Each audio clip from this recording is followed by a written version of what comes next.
Folks, GGZII here, and I was trying to figure out a way to produce a Gears Tactics review / video without spoiling anything or just doing a generic Let's Play. So I kind of wanted to do, in the style of Total Biscuit, a sort of WTF is Gears Tactics. Now obviously I'm nowhere near the quality of the great man himself, Total Biscuit, but it's a style I like, and it's a style that inspired this channel, and it's just basically you play for like an hour and then chat about it. So as you can hear, the game has got great classic Gears menu music.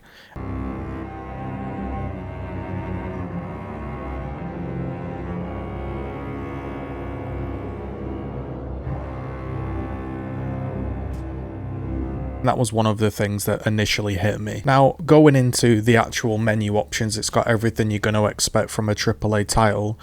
Every sort of camera rebinding, control rebinding, accessibility options, textures, environment, post-processing, again, controller support. Everything I could think that I would need inside of a AAA title was really here. I couldn't find any sort of fault. It's got FPS limits, colorblind options, it's got every sort of texture option and anti-aliasing under the sun you could look for, you know, and as well, just to note, if you are on a low-end PC, this game's going to run fine. I'm playing on a GTX 970 and I'm streaming the game and I'm recording the game at the same time, and for my 1080p 144Hz monitor, it runs absolutely fine. I think I got about 100 FPS in the benchmark. Now granted, I'm not playing with everything maxed out because yeah, I can't max everything out on a card that old, but it does run really well and it looks good. The only complaint I really had when playing the game was it wasn't able to zoom in very far. So the zoom feature, you can zoom out but you can't zoom in very far, and yeah, it is a small quirk, but I think the game's got a lot of detail and it's got a lot of cool animations and cool looking characters, and it would be nice to be able to zoom in and appreciate that a little bit more, especially when you spend a while customizing your character. Again, it runs very similar to Gears 5 in the sense that it's great on older hardware, and I'm sure on the upper tier hardware it runs just fine as well. It's also got a benchmarking tool, so if you want to tweak your settings and then head into the benchmarking options and figure out what you can and cannot get away with on your system, that's really useful. The game that I'm reviewing was provided to me by the Coalition. I didn't get like an early access copy, just got it on the day of release, so I haven't had a chance to do sort of videos like the other big Gears YouTubers or, you know, big channels. I guess I was a sort of an afterthought, but I do appreciate the code nonetheless. I am a very, very small channel, so to have a code given to me, especially as a highly critical channel, does mean a lot, because they obviously are confident in their product to give it to a critical channel, and that's always a good thing. So it's available for £40, I believe, on Steam, and it's also available on the Game Pass for £1. Now, for the cutscenes, the first thing I noticed was Prescott's voice changed, which did suck a little bit, but maybe there's some issue there. But it did get me straight into that classic Gears feel, because this is the famous Gears of War 1 cutscene, the Until Emergence Day, you know, that famous cutscene we've all heard thousands of times whilst we go AFK on Gears 1. Without spoiling any story, these are all the very, very first cutscenes you're ever going to see, and the level 1. So there's no spoilers, it's just level 1 in the first cutscene. Really good storytelling. And I'm enjoying learning about the sort of lore of the game, and so far, yeah, the story is holding together. The game itself has an XCOM style skill tree. For the ease of use, you're going to have a load of people joining your team, and you can respec these guys and sort of spec them into a style. Healer, you know, strategist, combat medic, maybe you want them to be a bit more assault heavy, and each time you go into the tree you're going to unlock different things. For example, if you execute someone with a certain move, you're going to get extra action points. Say your healer, to deal the final blow, they're going to do more healing. Some of the sort of tools aren't needed on Insane. I'm playing on the hardest difficulty, so my review / gameplays are going to take absolutely ages to come out because I'm not very good at the game, and I am playing on the hardest difficulty as I believe that's the best way to experience it. And your teammates don't go down, so a lot of perks like help healing them when they go down aren't very useful. But again, each character can be spec'd into a style, and that's useful because when you're planning your tactics around on the battlefield, you're going to want to think, who do you want to get the final kill? Do you want your healer to get the kill so everyone gets a bit of healing? Do you want your assault guy to shoot because he's got more damage against lower health targets so you have bigger chance to kill? So obviously all of that plays into it. And the skill tree, although not Path of Exile level of detail, it seems to be providing enough difference around the board to merit speccing into specific things. What I mean is they're not just generic things. You can really spec a guy out again to be the assault guy, to be the healer. And a tip is to maybe just colour your guy in the customization to remember who's who. So your green guy might be the assault guy, your red guy might be the healer, etc. So it just helps remember when you're on the battlefield what you want to do. So yeah, the skill tree and everything seems fine. There's no big like resource center like XCOM. There's no world that you have to bring back research or do anything like that. It's just sort of create, upgrade your guys, get back out onto the battlefield. So if you hate that bit about XCOM, that whole research, that whole big sort of command center style, then this is gone. If you really love that, then that might be something to consider when thinking about getting the game. Now, the customization in this game is pretty damn decent. I've seen a lot of Gears 5 fans say, oh, I wish this level of customization was in the game. However, I think they're two completely separate games, and it's unfair to judge Gears 5 and say that Gears 5 should have this level of customization, because obviously this is single player, it's just you're not affecting anybody, and you can make your guy look as daft or as cool as you want. There's tons of different helmets to unlock, there's different paints, there's different body styles, just general uniforms to make your guy look very different.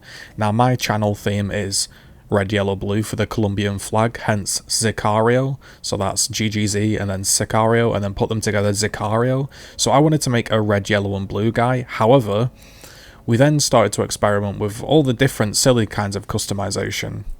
Different Lancer paints, like car paint, which is more realistic colour, different textures. There's loads of different stuff in each guy's customizable, and you sort of go back, you can upgrade your guns, your boots, and this is stuff that you're going to find in the game, and then you sort of find him some upgrades. So some upgrades might give you some flat HP, some might give you some crit chance, and you want to jig them around and sort of make them look as cool and as useful as you can. And yeah, the level of customization was really good. One thing to note is once you've done the customization and you've, say, made your funny guy, the first two initial guys are like the main character, and they're obviously going to have slightly less customization because they're the main guys. However, when you unlock extra people into your squad, you're going to have a lot more customization and a lot more freedom even to rename your guys. So if you want to create some meme characters and rename them after one of your friends, and then when he keeps going into battle and missing the key 89% chance to hit shot, it can be pretty funny. But yeah, there's tons of different customization. I thought I'd show that off. Interestingly to note, once you've done the customization, I've obviously got Iron Man here in the red and yellow, and I've obviously got the Green Lantern. So once Iron Man and Green Lantern have loaded in, they're actually in the cutscene with the armor. And again, this is the first cutscene, so no spoiler. So it is pretty funny to see your custom character inside of the cutscene, a bit like Saints Row. And I think that's a neat touch. That it makes it feel like your customization's worth it because you actually see them in the game. And now we'll move on to some gameplay. So obviously I'm playing on Insane, which is pretty damn difficult. Really, really difficult. The very first mission took me an hour and a half. The second mission, I've been playing for about 4 hours and I haven't even progressed. Which sounds maybe brutal to some people. To some people that will really appeal to them. Personally, I think playing the game blind on the hardest difficulty is very, very difficult, and I would probably recommend lowering the game's difficulty. Then once you've learned all the key mechanics, revisiting it. But just for sort of stream, twitch.tv/GGZ if you're interested, stream memes, I'm playing it on the hardest difficulty blind, and I'm dying a lot, and people are roasting me. So if you enjoy that kind of thing, then maybe tune in. So the general consensus and the general idea of the game is turn-based strategy. Each character has a certain level or certain amount of action points, and action points are things you can do on the battlefield.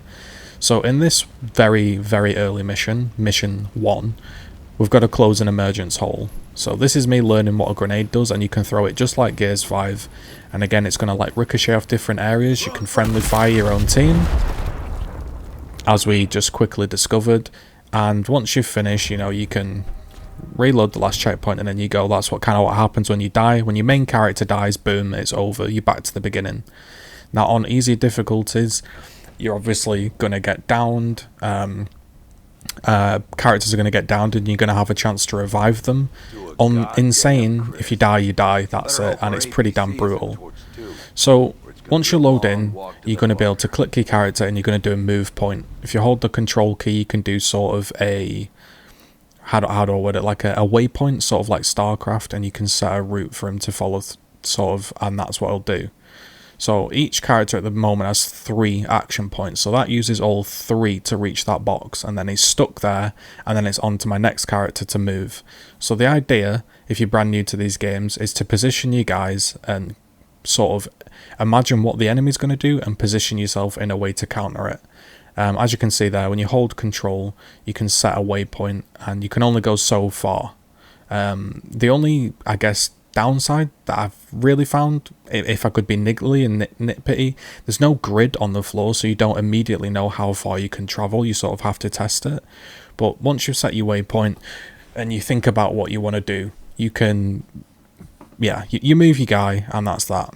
So once you've moved him about and you're on, you want to sort of, again, think about what the enemy's doing, and you have a few tools. Each character has guns, and you can swap between the guns. Pistol, Lancer, grenades, pistol, Lancer, stim, or whatever you've equipped him with, retro Lancer. Now Overwatch is going to be like one of your key features, and Overwatch basically puts your guy watching a set area, and something I only just learned is he's going to shoot as many times as he has action points.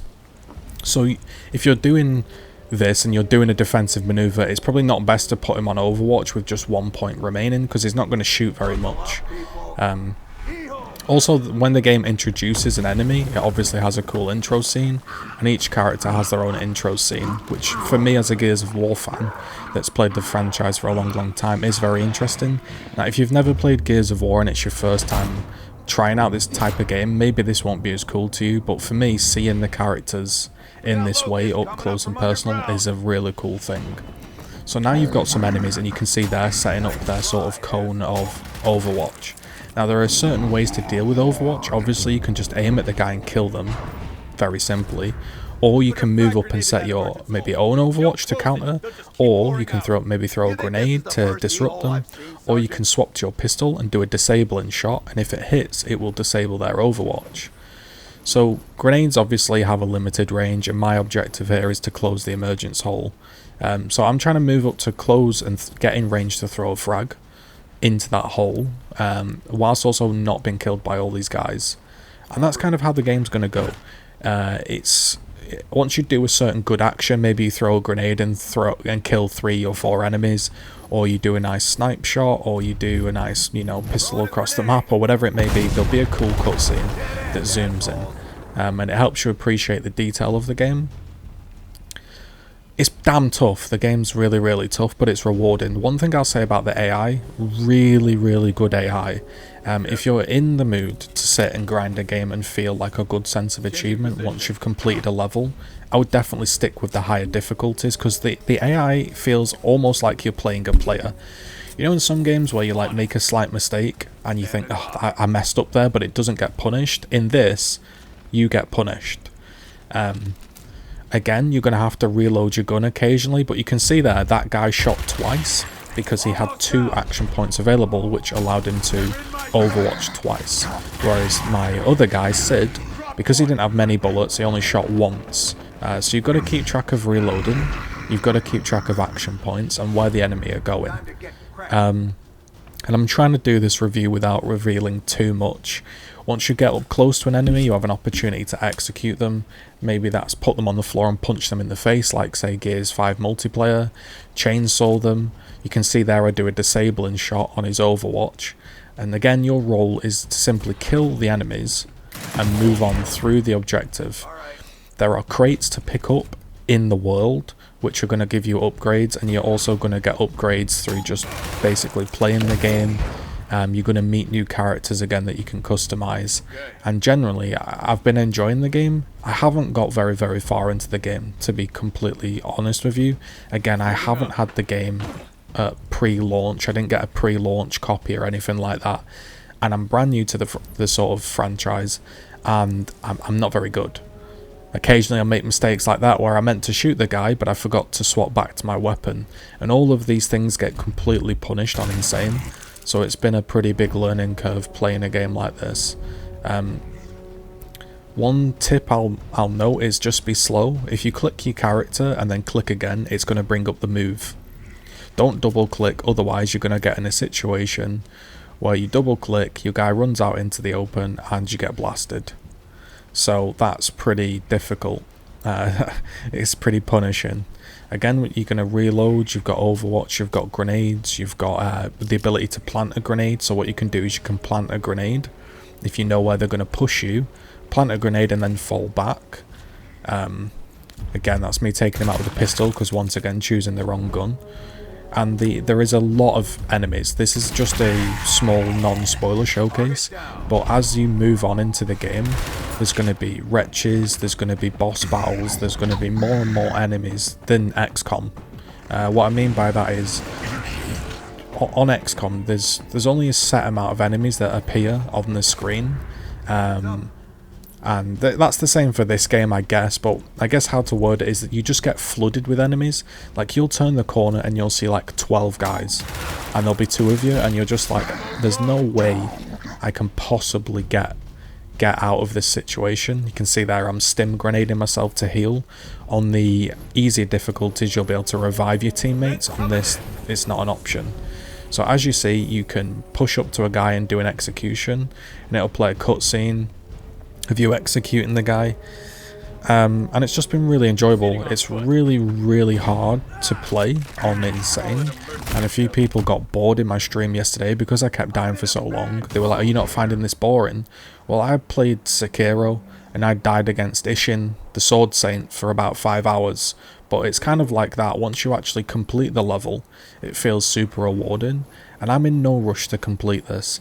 I'm not in a rush to do a full review. I'm not in a rush to do a level guide or do like cutscene releases, or, you know, I'm not here to like push out content as fast as humanly possible.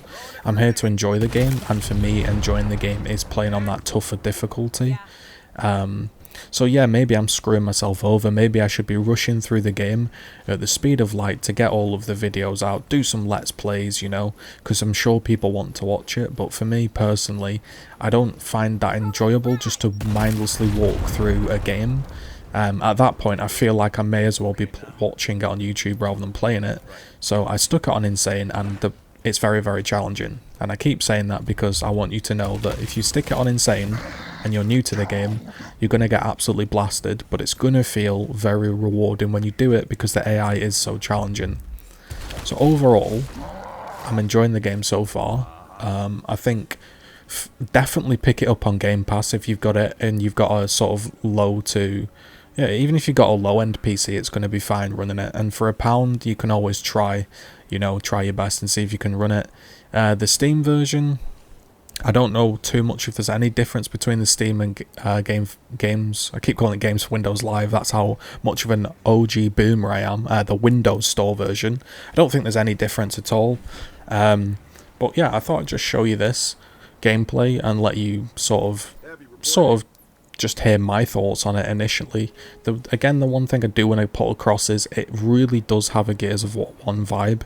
Really good music, really cool gritty areas. I've yet to encounter a robot. When you clear a checkpoint, it has that Gears of War 1 clear noise, which is super satisfying. And overall, it feels like this team, I think it's Splash Bomb, have really nailed down the aesthetics and the theme of the game, and it makes me wish that Gears of War multiplayer had this same Gears of War 1-esque dark gritty theme, because I still think it suits Gears so much better. The destroyed beauty aspect of the game is so much more appealing to me than, you know, just generic, basically, you know, generic modern style colourful walls and all that stuff. So overall, I'm enjoying Gears Tactics. I'm going to be streaming it occasionally. I'm going to be posting up the odd video. But I just wanted to put this video out to be like spoiler free. Because I know a lot of people will want to play it on their own. And I didn't want to just, you know, do a review revealing everything. So there we go. If you enjoyed this video and you'd like to see more tactics, do let me know. I'll try my best to get through it, but again, very slow going as I'm a noob. But appreciate all the support you've been throwing me recently. Long may it continue, and long may I continue producing videos. Let's hope I can keep the motivation going, because I did lose it for like a week there and I really wasn't feeling it, but I'm feeling a little bit better today, so let's see if we can continue with that. Thanks for watching. Leave a like and a comment.